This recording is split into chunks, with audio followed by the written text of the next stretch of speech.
আপনি কি ঈশ্বরকে দেখেছেন?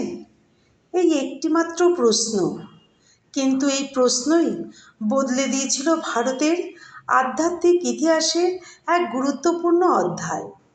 যে তরুণ এই প্রশ্নটি করেছিলেন তিনি ছিলেন নরেন্দ্রনাথ দত্ত।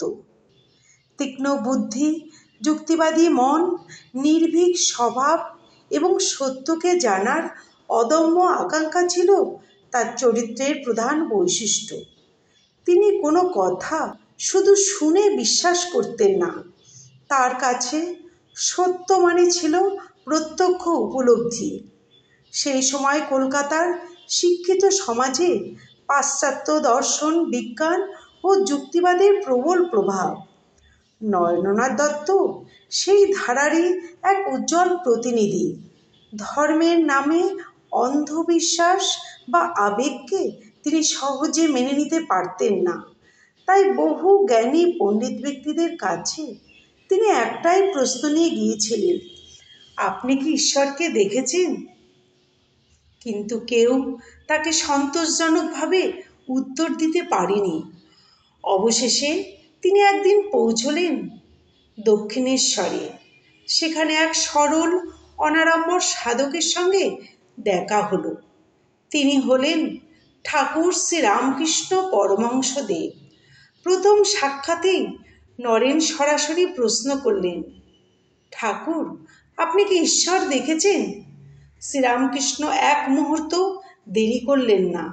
শিশুর মতো সরল হাসি মুখে নিয়ে বললেন, হ্যাঁ দেখেছি। তোকে যেমন দেখছি তার চেয়েও আরও স্পষ্টভাবে দেখেছি। এই উত্তর নরেনকে গভীরভাবে নাড়া দিল। এমন দৃঢ়তা, এমন নিশ্চয়তা তিনি আগে কারোর কথাই শোনেননি। কিন্তু তার যুক্তিবাদী মন সহজে আত্মসমর্পণ করল না। তিনি ভাবলেন, হয়তো এই মানুষটি অসাধারণ, কিন্তু তার অভিজ্ঞতা কি সত্যিই বাস্তব? সেই থেকেই শুরু হলো এক অনন্য পরীক্ষা। নরেন্দ্রনাথ স্থির করলেন, কাউকে গুরু হিসেবে গ্রহণ করার আগে তাকে যাচাই করতেই হবে। শ্রীরামকৃষ্ণ যেন সেই পরীক্ষার জন্য প্রস্তুত ছিলেন। একদিন নরেন শুনলেন শ্রীরামকৃষ্ণদেব টাকা পয়সা স্পর্শ করতে পারেন না। তিনি টাকা পয়সা স্পর্শ করলে তার শরীরে একরকম জ্বালা অনুভূত হয়। পরীক্ষা করার জন্য নরেন গোপনে ঠাকুরের বিছানার নিচে একটি টাকা রেখে দিলেন। কিছুক্ষণ পরে ঠাকুর এসে বিছানায় বসতেই তার তীব্র যন্ত্রণায় চমকে উঠলেন। পরে অবশ্য টাকাটি খুঁজে পাওয়া গেল।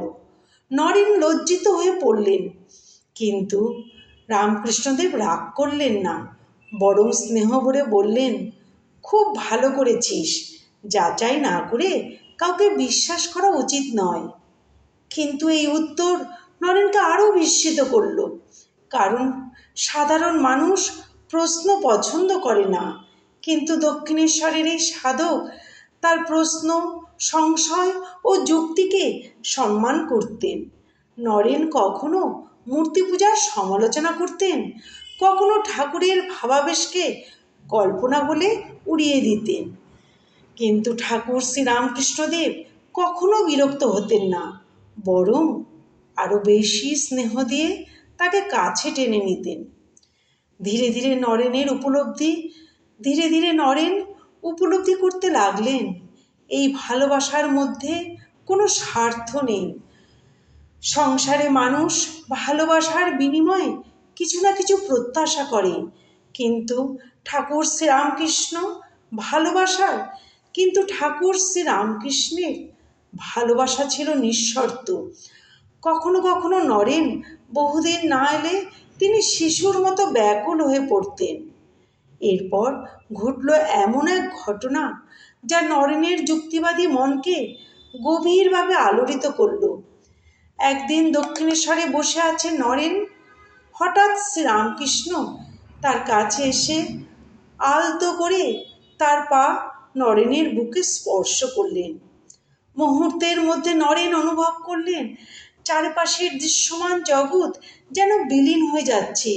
ঘর দেওয়াল মানুষ সব কিছু এক অসীম আলোর সাগরে মিশে যাচ্ছে। ভীত হয়ে নরেন চিৎকার করে উঠলেন, ওগো, তুমি আমার কি করলে? আমার যে মা বাবা আছেন। শ্রীরামকৃষ্ণ মৃদু হেসে তার বুকে হাত রাখলেন। ধীরে ধীরে সব স্বাভাবিক হয়ে গেল। কিন্তু সেই দিনের অভিজ্ঞতা নরেনের মনে এক গভীর প্রশ্নের জন্ম দিল। এই মানুষটি কি সত্যিই সাধারণ মানুষ? এর কিছুদিন পর নরেনের জীবনে নেমে এলো এক কঠিন দুর্দিন।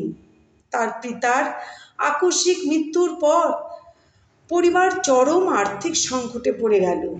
কখনো কখনো ঘরে খাবার পর্যন্ত থাকতো না। কাজের খোঁজে ঘুরে ঘুরে নরেন ক্লান্ত হয়ে পড়লেন। অসহায় অবস্থায় তিনি একদিন শ্রীরামকৃষ্ণের কাছে গিয়ে বললেন, আপনি মা ভবতারিণীর কাছে আমার পরিবারের দুঃখ দূর করার প্রার্থনা করুন ঠাকুর। শ্রীরামকৃষ্ণ বললেন, আমি কেন চাইব? তুই নিজেই মন্দিরে গিয়ে মার কাছে চেয়ে নে, আজ মা তোর সব কথা শুনবেন।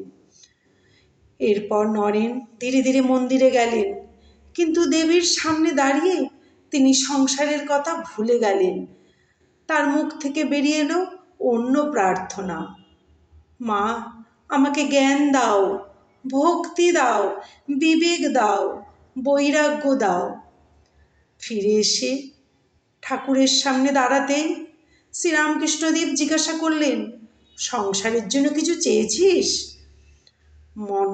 নরেন বিস্মিত হয়ে বুঝলেন তিনি কিছুই চাইতে পারেননি। ঠাকুর আবার পাঠালেন। দ্বিতীয়বারও একই ঘটনা ঘটল, তৃতীয়বারও তাই। শেষে ফিরে আসতেই শ্রীরামকৃষ্ণদেব স্নেহ ভরে তাকে বুকে টেনে নিয়ে বললেন, আমি জানতাম তুই সংসারের জিনিস চাইতে পারবি না। সেই মুহূর্তে নরেন অনুভব করল, যুক্তি মানুষকে সত্যের দ্বার পর্যন্ত নিয়ে যেতে পারে, কিন্তু সেই দ্বার অতিক্রম করতে লাগে হৃদয়ের উপলব্ধি। তার সমস্ত সংশয়, অহংকার ও আত্মগরিমা ধীরে ধীরে গলে যেতে লাগল।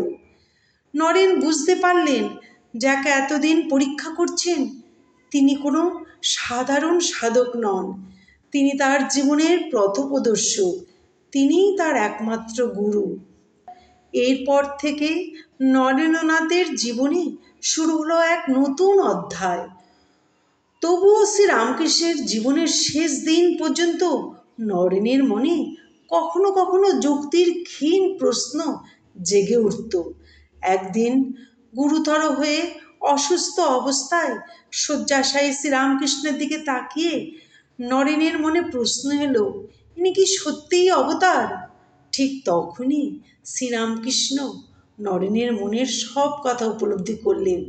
তার দিকে তাকিয়ে ক্ষীণ কণ্ঠে বললেন, যে রাম, যে কৃষ্ণ, সেই এবার রামকৃষ্ণ, তবে তোর যুক্তির বিচারে নয়। নরেন স্তব্ধ হয়ে গেলেন, চোখ ভরে এলো অশ্রুতে। আর কোনো প্রশ্ন রইল না, আর কোনো সংশয় রইল না। সেই দিন নরেন্দ্রনাথ দত্তের অন্তরে সম্পূর্ণভাবে জন্ম নিলেন স্বামী বিবেকানন্দ। একজন সংশয়বাদী তরুণের দীর্ঘ অনুসন্ধান শেষ হলো গুরুর চরণে।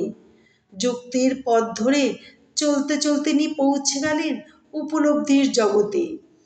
আর সেই কারণে ইতিহাস আজও স্মরণ করে এই অনন্য গুরু শিষ্যের সম্পর্ককে, যেখানে অন্ধবিশ্বাস নয়, সত্যের অনুসন্ধানই শেষ পর্যন্ত ভক্তির রূপ নিয়েছিল। ভিডিওটি ভালো লাগলে অবশ্যই লাইক ও সাবস্ক্রাইব করবেন। এরকম ভক্তিমূলক ভিডিও আরও পেতে আপনার নিজের বন্ধুদের মধ্যে শেয়ার করে দিন।